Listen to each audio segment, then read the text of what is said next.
कुछ भी थ्योरी लगाते हो भैया आप लोग। देयर आर जजमेंट्स अरे जजमेंट वजमेंट कुछ नहीं, ये कुछ समझ नहीं आता।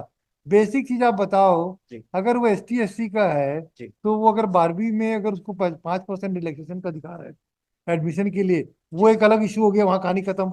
नहीं, माय लॉर्ड। अगर मान लीजिए वो यहाँ मेरिट में आ गया है, जी अगर पहले देखिए पहले में पढ़ाई में कमजोर था, जी तब रिजर्वेशन का बेनिफिट लिया। जी अगर कोई कैंडिडेट अगर क्वालिफिकेशन में रिलैक्सेशन ले रहे हैं तो वो अनरिजर्व्ड में सेलेक्ट नहीं हो सकता। अरे वाह, ये क्या बात हुई, ये तो हो ही नहीं सकता। There are judgments my lord. Impossible है। आज मेरिट में मेहनत करके आ रहा हूं मैं तो, क्या मेरा मेहनत मेहनत करने का अधिकार नहीं है मेरा? नो है, लेकिन माय लॉर्ड जो उन्होंने कंसेशन लिया माय लॉर्ड, हाँ वाह, तो ये माय लॉर्ड तो, भी लेवल प्लेइंग फील्ड जो वाह है माय वाह, लॉर्ड वो वो इक्वल लेवल नहीं पे वो रहेगा सब माय वो लॉर्ड। अंग्रेजी वाला जो क्योंकि वर्ड है ना, जी वो वहाँ नहीं माय लॉर्ड। हमको नहीं समझ में जी आती। माय लॉर्ड हमको क्योंकि सीधी सीधी समझ में आती है। आप मेरिट में आए हो तो मेरिट में हम अगर वो चाहता है कि हम जनरल कैटेगरी स्विच ओवर करें तो he will switch over it, ये दैट इज राइट। तो आप होते कौन हो? मेरी चॉइस है ना। मैं schedule caste schedule tribe candidate हूँ, मुझे अपना अपना भला बुरा सब मालूम है। जी तो आप होते कौन हो? My Lord I am the general candidates my Lord general because candidate, वही तो बोल रहे हैं। आपका क्या अधिकार है मेरी थॉट प्रोसेस में इंटरफेयर करने का? 77%। 70। 77। फिर क्या है भाई, आपको क्या तकलीफ है? इनका छोड़ो ना, हो गया खत्म। माय लॉर्ड मैं थोड़ा सा ब्रीफ कर देता हूँ माय नहीं नहीं, लॉर्ड। ये चीज को पहले बता दो। हाँ आज एक काम करते हैं, स्टे वेकेट कर देते हैं। अभी बस सुनेंगे मेरे को बोल रही है। हाँ माय लॉर्ड मैं बहस हम जो ऐसा कर देते हैं, जी अभी इसका स्टे को वेकेट कर देते हैं, सब्जेक्ट और डायरेक्शन देते हैं स्टेट को, इनका अपॉइंटमेंट इशू हाँ कर माय लॉर्ड इसमें आप ना भाई। अभी देखो स्टे स्टे को तो देखो, जिसको नौकरी मिल रही ना उसको मिलने दो। अगर जीतोगे जी पोस्ट क्रिएट कर देंगे, क्या दिक्कत है? आपका अधिकार सुरक्षित। लेकिन स्टे विस्टे को तो हम वेकेट हमको पसंद नहीं है। क्योंकि किसी कोई आदमी PSC वगैरह से सेलेक्ट होकर आता है, फ्रस्ट्रेशन आता है उसके मन में। कि मतलब इसमें डायरेक्ट जजमेंट है कि अगर एकेडमिक क्वालिफिकेशन में लेते हैं जैसे कि मेरिट सुनेंगे। ग्रेजुएशन है 12th है, इवन मान लो अगर चेस में अरे भी अगर हमें पता कंसेशन है लेता है स्टे हाइट कैसे लेके। मिलता था भाई। 37 and 38, C Ghanshyam Kashyap, C Ishan Verma AG, सी राकेश कुमार झा, सी अमन पांडे। क्या आपको बुखार उखार आ गया था जी कश्यप जी? हाँ तो वहीं से कर लेते भाई, वेबसाइट से अपने ऑफिशियल उससे कर लेते थे आप, BC से।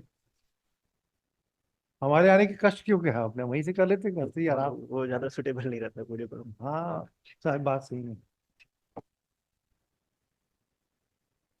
आपका चेहरा बता रहा है कि तबीयत ठीक नहीं है। वैसे केस भी गड़बड़ लग रहा है, क्या बोलते हो आप? नहीं मैं केस ठीक है मतलब। ठीक है, जी चलो आराम करो भाई, जी देखते हैं। कल तक तुमको गड़बड़ लग रहा था। तो इसमें जो इशू है मतलब इसमें लीगल इशू मतलब ये है कि जो रिजर्व कैटेगरी कैंडिडेट्स हैं हाँ। मतलब इन्होंने जो है 3 बार, कुछ लोगों ने 2 बार रिलैक्सेशन लिया और कुछ लोगों ने 3 बार रिलैक्सेशन लिया जो प्राइवेट रेस्पोंडेंट्स है। और वो मतलब अब जो है अनरिजर्व्ड में सेलेक्ट हो गया है। मतलब पहले उन्होंने रिलैक्सेशन लिया जो BP8 कोर्स है मतलब उसमें क्या क्या? एडमिशन, BP8 मतलब बैचलर इन फिजिकल एजुकेशन का जो हाँ कोर्स है हाँ उसमें एडमिशन के लिए मिनिमम क्राइटेरिया है कि ग्रेजुएशन में 50% मार्क्स होना चाहिए। हाँ और उसमें ST SC OBC को 5% का रिलैक्सेशन है, तो जो हाँ। ST SC OBC 45% मार्क्स है वो भी एलिजिबल है B.Ed कोर्स परस्यू करने के लिए। तो उन्होंने फर्स्ट टाइम रिलैक्सेशन लिया ST SC OBC ने BP8 कोर्स में एडमिशन लेने के लिए और उन्होंने BP8 क्वालिफाई कर लिया। ठीक है, उसके बाद उन्होंने मतलब जो नेट और सेट का एग्जामिनेशन होता है उसको क्वालिफाई करने के लिए भी ST SC OBC को 5% का रिजर्वेशन मिलता है। उन्होंने उस एग्जामिनेशन को भी क्वालिफाई किया और सर्टिफिकेट ऑब्टेन किया कंसेशन लेके। और जो रिक्रूटमेंट हुआ मतलब रिक्रूटमेंट में भी ग्रेजुएशन में मिनिमम 50% मार्क्स रिक्वायरमेंट था सभी कैंडिडेट्स के, लेकिन यहाँ पे भी ST SC OBC को 5% का रिलैक्सेशन था। उन्होंने यहाँ पे भी रिलैक्सेशन लिया कुछ और भी थ्योरी लगाते हो भैया आप लोग। देयर आर जजमेंट्स अरे दिस जजमेंट पॉइंट। वजमेंट कुछ नहीं, ये कुछ समझ नहीं आता। बेसिक चीज आप बताओ। जी अगर वो ST SC का है जी तो वो अगर 12वीं में अगर उसको 5% रिलैक्सेशन का अधिकार है एडमिशन के लिए, वो जी एक अलग इशू हो गया, वहां कहानी खत्म। जी आप हर जगह तो रिजर्वेशन का बेनिफिट दे रहे हो, जी तो क्यों नहीं दोगे भाई? तो मतलब हमारा वही कहना है कि वो जो हर जगह बेनिफिट ले रहे हैं तो उनका जो सिलेक्शन होगा वो उनके कैटेगरी में ही होगा, वो अनरिजर्व्ड में सेलेक्ट नहीं हो सकते हैं। कोई जरूरी है क्या? जो दे आर जजमेंट्स नहीं, माय लॉर्ड। अगर मान लीजिए वो यहाँ मेरिट में आ गया है, जी अगर पहले देखिए पहले में पढ़ाई में कमजोर था, जी तब रिजर्वेशन का बेनिफिट लिया, जी है जी ना? जी अब फिर धीरे धीरे पढ़ाई अच्छी करने लग गया, जी तो मैं अच्छा हो गया, जी तो मैं काहे लूंगा एडवांटेज? कोई आपको मना है क्या? मतलब कोई रिस्ट्रिक्शन है क्या कि अगर आपने अगर मेडिकल सब फैसिलिटीज को लेते हुए अगर रिजर्वेशन लेते हुए जी एडमिशन पाया है 12वीं में, BPED में, जी सब में, तो जब नौकरी की बारी आई तो मेरे को लेना जरूरी है क्या? जो माय लॉर्ड उसमें सुप्रीम कोर्ट है अगर कोई कैंडिडेट अगर क्वालिफिकेशन में रिलैक्सेशन ले रहे हैं तो वो अनरिजर्व्ड में सेलेक्ट नहीं हो सकता। अरे वाह, ये क्या बात हुई, ये तो हो ही नहीं सकता। तो there are judgments my lord. Impossible है। आज मेरिट में मेहनत करके आ रहा हूं मैं तो, क्या मेरा मेहनत मेहनत करने का अधिकार नहीं है मेरा? नो है, लेकिन माइलॉर्ड जो उन्होंने कंसेशन लिया माइलॉर्ड, हाँ वाह, तो ये माइलॉर्ड तो भी लेवल प्लेइंग फील्ड वाह वाह, वो इक्वल लेवल नहीं पे वो रहेगा सब वो माइलॉर्ड। अंग्रेजी वाला जो क्योंकि वर्ड है ना, जी वो वहाँ माइलॉर्ड, हमको नहीं समझ में आता। जी माइलॉर्ड हमको क्योंकि सीधी सीधी समझ में आती है। आप मेरिट में आए हो तो मेरिट में हम अगर वो चाहता है कि हम जनरल कैटेगरी स्विच ओवर करें तो he will switch over it, ये दैट इज राइट। भाई कॉन्स्टिट्यूशन प्रोवाइड करता है कि आप मेरिट में आना चाहते हैं, तो आप होते कौन हो? मेरी चॉइस है ना। मैं schedule caste schedule tribe candidate हूँ, मुझे अपना अपना भला बुरा सब मालूम है। जी तो आप होते कौन हो? My lord I am the general candidates my lord, general candidate, वही तो बोल रहे हैं। आपका क्या अधिकार है मेरी थॉट प्रोसेस में इंटरफेयर करने का? Because my lord the rules cited आपको टू डिफरेंट लगता नहीं पॉइंट्स भाई? माइलॉर्ड की। हमको कुछ जम नहीं रहा आपकी बातों में। माइलॉर्ड इसमें साइटेशन माइलॉर्ड सेम इसी पॉइंट्स में माइलॉर्ड कि अगर वो एकेडमिक क्वालिफिकेशन में कंसेशन लेके क्वालिफाई कर रहे हैं, तो इवन अगर वो रिटन एग्जामिनेशन होता है और उसमें उसका मार्क्स में कोई ऐड नहीं रिटर्न एग्जाम नहीं, अरे भाई देखो, वो 12वीं और ग्रेजुएशन की जो परीक्षा होती है जी वो अलग होती है, जी और ये तो कॉम्पिटिटिव एग्जामिनेशन में इसी पॉइंट पे ही माइलॉर्ड है। कि जो चीज को ये बोल रहे हैं हाँ, वो हमारे लिए केवल एक eligibility qualification for applying the post. Post. जी इसमें जो जजमेंट्स और वाले वो उसी भी पॉइंट पे है कि अगर मैं- एकेडमिक है? क्वालिफिकेशन में अच्छा, आपको 12वीं में कितना परसेंट था? इसमें ग्रेजुएशन का डिस्प्यूट है नंबर 10 माइनर कहीं हमने कहीं लाभ लिया ही नहीं, हमारा नहीं नहीं नहीं, टॉपर रही है। अरे छोड़ो ना, पहले पहले पहले फैक्ट्स को डाइजेस्ट करने दीजिए, को समझ में आ जाएगा। और आप ये बताओ, जो कैंडिडेट है ये कौन है अभी? बाकी लोगों को तो अपॉइंटमेंट ऑर्डर हो गया है। जी माइलॉर्ड 4 से आप जो 5 बच्चे हैं वो लोग कौन है इसका? भारतीय राजा इनने हाँ। कहीं पर अवेल नहीं किया हाँ। रिजर्वेशन। हमने हमने कहीं भी कोई लाभ नहीं लिया है, मतलब आपका 12वीं में कितना मेरिट में क्रीमी लेयर नहीं नहीं, 12वीं में कितना परसेंट था? हाँ।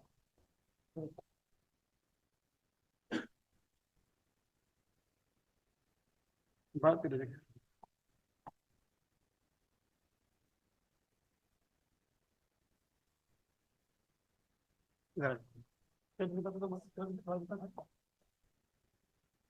फिफ्टी सिक्स और BSc में, उसके बाद 73% है ना। और हायर एजुकेशन में पेज 25 नहीं है, हैं? Page number 25। हाँ, कितना परसेंट बताइए तो, क्या नाम है इनका? हमारी रिप्लाई भारतीय रजक मैडम। हाँ, क्या है भारतीय रजक मैडम को, क्या है भाई 12वीं में? 12th में 56%, नोट करना। हाँ ग्रेजुएशन में 73% हाँ, और पीजी में 62%। सर साथ में नेट क्वालिफाई के साथ मैंने पीएचडी भी कंप्लीट की है। नेट में कितना? नेट में परसेंटेज थोड़ा रहता है, वो तो सिर्फ जो PhD किया हुआ उसको नेट की जरूरत फिर भी नेट भी पास हो आप। नेट पास। हाँ, नेट फिर भी क्या? पास। फिर क्या पीएचडी है? कंप्लीटेड। है। इनका PhD भी complete स्पोर्ट्स में पीएचडी किया आप? स्पोर्ट में पीएचडी क्या होती है? क्या पीएचडी होती है स्पोर्ट? यौगिक साइंस, फिजिकल एजुकेशन को कोलैबोरेट किया यौगिक साइंस में। योगा से। हाँ, फिजिकल अभी? एजुकेशन को योग से कोलैबोरेट किया है। अभी 21 जून को है योगा डे, एजुकेशन नोट कर लो। यस, फिर क्या है भाई? तो माइलॉर्ड इनका जो ग्रेजुएशन उनका मार्क्स है 49 49 का, ये तो 71% बता रहे। कितना मैडम आपका? 49 पॉइंट हैं? मार्क्स है माइलॉर्ड। 12वीं में कितना? ग्रेजुएशन में? ग्रेजुएशन हमारा बीपीएड होता है, हाँ, बैचलर ऑफ स्पोर्ट फिजिकल, तो उसमें कितना हुआ? 77.75 70। 77 75। फिर क्या है भाई, आपको क्या तकलीफ है? इनका छोड़ो ना, हो गया खत्म। माइलॉर्ड मैं थोड़ा सा ब्रीफ करता हूँ नहीं नहीं, ये चीज को पहले बता दो। माइलॉर्ड ये जो बता रहे हैं इनका बीपीएड का क्वालिफिकेशन हाँ। परसेंटेज बता रहे हैं, जो ग्रेजुएशन में तो जो रूल्स ग्रेजुएशन कौन सा ग्रेजुएशन होता मतलब है? 3 इयर्स ग्रेजुएशन कोर्स वो तो बीपीएड की तो एक होता है ना। साल का है माइलॉर्ड, एक साल का है वो, एक साल का एक साल का। अच्छा, एक मिनट एक मिनट, बीए आप क्या बीएससी की हो कि क्या की हो? फिजिकल एजुकेशन ग्रेजुएशन उसी में पड़ेगी भाई, वो तो मतलब एक साल का कोर्स है माइलॉर्ड, इन्होंने सर्टिफिकेट नहीं, नहीं। किया एक साल का है वो। बैचलर तो 3 साल का ही 4 साल का कोर्स है? एक साल मतलब बीपीएड 4 साल का होता है मतलब 12th के बाद। बैचलर 1 साल था, अब वो 2 साल का हो गया है। और उसके पहले क्या कुछ वो बीएससी वगैरह करना पड़ता है क्या? क्या नहीं जी हाँ, बीएससी करना पड़ता है, उसमें एक सब्जेक्ट फिजिकल एजुकेशन रहता है हमारा। उसमें कितना परसेंट था आपका? 49.88 49.89। तो सेकंड डिवीजन है भाई। 45 के ऊपर तो सेकंड डिवीजन होता है, जी 45 के नीचे थर्ड डिवीजन होता है। जी। और रिक्वायरमेंट मतलब 50% का है ग्रेजुएशन में। तो वो तो नहीं। हाँ, ग्रेजुएशन में बीपीएड हाँ। ऑलरेडी मैं सीएसए छत्तीसगढ़ रिप्रेजेंट करी, नेशनल भी रिप्रेजेंट कर लिया। तो तो- अगर आप स्पोर्ट्स का क्वालिफिकेशन रखते हैं तो आपका 45% मिनिमम है। मेरी 45% से आपका ज्यादा होना चाहिए। रूल में लिखा है, यस सर। रूल में लिखा है मिस्टर माथुर, तो होती रूल। और हम जितने भी कैंडिडेट बचे सबका अलग है। आज एक काम करते हैं, स्टे वेकेट कर देते हैं, अभी बहस सुनेंगे मेरे को मूड नहीं है। हाँ मतलब मैं बहस हम ऐसा कर देते जी। हैं, अभी इसका स्टे को वेकेट कर देते हैं, सब्जेक्ट टू, और डायरेक्शन देते हैं स्टेट को इनका अपॉइंटमेंट इशू कर। मतलब इसमें आपका भी ऑर्डर है मतलब 25-60 को, उसमें स्पेसिफिक आपने डायरेक्शन दिया था एफिडेविट फाइल करने के लिए। अरे ठीक है और ना, इसमें आपने सेलेक्ट मतलब 17 पोस्ट है अंडर कैटेगरी की, सिर्फ 4% जो है यूआर के पर्सन सेलेक्ट हुए, उसमें 3 जो है अदर स्टेट के, सिंगल एक स्टेट का पर्सन बस सेलेक्ट हुआ है मतलब इसमें आपने मतलब क्वेश्चन भी फ्रेम किया था मतलब मैं एग्जामिन कर लेता हूँ, क्योंकि मतलब 25-60 का आपका ही ऑर्डर है हो मतलब सकता है मैंने फाइल किया हो, अगर नहीं किया हूँ तो इसके बाद भी मैं उसमें फाइल कर दूंगा। आपका ही ऑर्डर है मतलब हाँ ठीक है 25-60 ना, का। ठीक है ना, तो वो हो जाएगा ना भाई। अभी देखो स्टे को तो देखो, जिसको नौकरी मिल रही है ना उसको मिलने दो। अगर जीतोगे पोस्ट क्रिएट कर देंगे, क्या दिक्कत है, आपका अधिकार सुरक्षित। लेकिन स्टे को तो हम वेकेट, हमको पसंद नहीं है नियुक्ति उक्ति में स्टे किसी के फ्रस्ट्रेशन आता है लोगों के मन में। हम्बल सबमिशन माय लॉर्ड में observe my Lord, if petition will succeed my Lord this हाँ आपका, report yes yes yes yes, वो तो लिखेंगे। My Lord. हाँ हम अभी अभी सब्जेक्ट टू फाइनल आउटकम कर देंगे ना, माय तो उसमें ना ना लॉर्ड फाइनल ऐसा ही में आउटकम, आपने किया था माय नहीं नहीं, तो सब में भी करेंगे हम। लॉर्ड। किसी में ने वो हमने वो एक और केस हो ना कि मिस्टर अमृतो का था, जी उसमें जी भी ऐसी कर दिया। हाँ, ये नियुक्ति उक्ति को मिस्टेक नहीं करते। अरे किसी कोई आदमी पीएससी वगैरह से सेलेक्ट होके आते हैं, फ्रस्ट्रेशन आता है उसके मन में। कि मतलब इसमें डायरेक्ट जजमेंट है कि अगर एकेडमिक क्वालिफिकेशन में लेते हैं जैसे कि मेरिट नहीं है। ग्रेजुएशन है 12th है, इवन माय लॉर्ड अगर चेस में अरे भी अगर हमें पता कंसेशन है लेते हैं इसके हाइट कैसे में भी। मिलता था भाई on thereafter my lord 2022, interim application was modified। 2022 और 2 साल से कंटिन्यू आपको इंट्रीम ऑर्डर चल रहा है।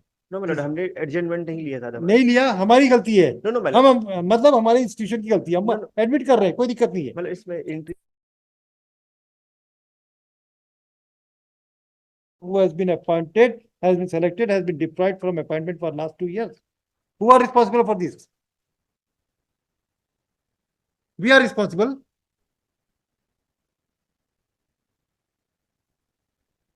सब बीमारी को बंद कर दूंगा मैं। मेरिट में नहीं आए, खत्म बार। कॉम्पिटिटिव एग्जामिनेशन है, अगली बार फिर आ जाना मेहनत करके। दिखाना तुम क्या नोट किया, नोट किए बताना figure. Yes. Today the matter was listed for hearing. आपका एप्लीकेशन फॉर वेकेटिंग स्टे है? The on application for vacating the stay, full stop. This court by the order dated 17/11/2020 has passed the following order. In pursuance of the order passed by this court, the appointment order of the private respondents were withheld. Thereafter, this private respondent have preferred writ appeal before this court, which was before the Honorable Division Bench, which was registered as writ appeal number 440/2021, wherein the Honorable Division Bench passed the following order. Paragraph 4(5). Still, the matter has not reached to its final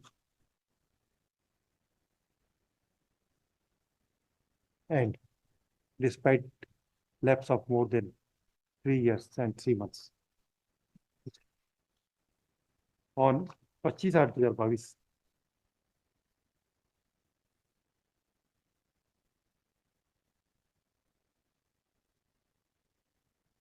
this court has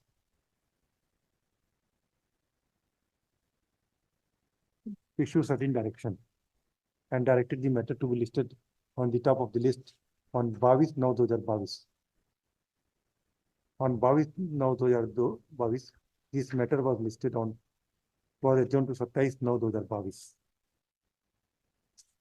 And thereafter, it has not reached to its logic fit for hearing. Again, the matter was listed on 11/10/2023.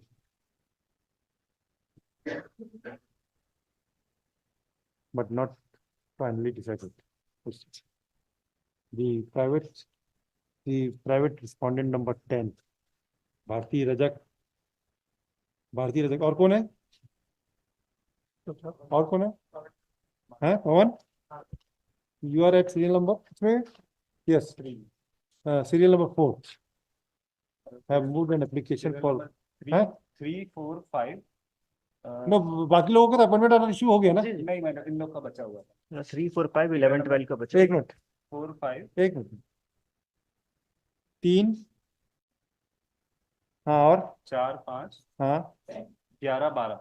और 10 और 11 को 10 को मिल गया जी नहीं 10 का नहीं, 10 का नहीं, है 10 का नहीं है। 10 को नहीं मिला 10, 11 10 का भी नहीं, यस और 11 11 का भी बचा है मैडम। बचा है। बाकी लोगों को अपॉइंटमेंट ऑर्डर मिल गया। मैंने नेम डिलीट करने का एप्लीकेशन ये लगाए थे, तो यहाँ से नेम डिलीट हो चुका है अभी मेरे। During pendency of the petition, the petitioner moved an application for deleting the name of respondent number 6, 7, 8, 9, 13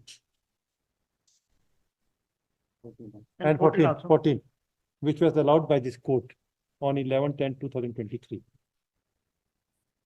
As such, the appointment of respondent number 3, 4, 5, 10 and 11 are still 12 stayed at 12B, 12 in view of the interim order passed by this court.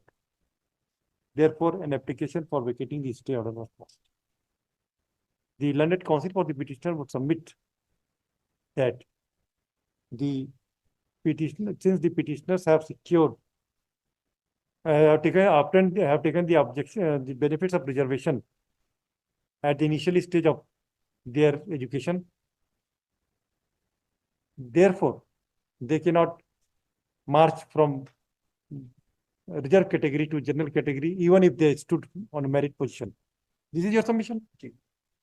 This was vehemently objected by the counsel for the private respondent as well as the PSC. This court has the private respondents number 10. Mr. Jha, appearing for a respondent number 10, would submit that the petitioner's educational qualification cannot be said, that cannot be prima facie reflects that she has been granted admission in the graduation course or in the higher secondary school and the undergraduation course or BPEd courses on account of reservation.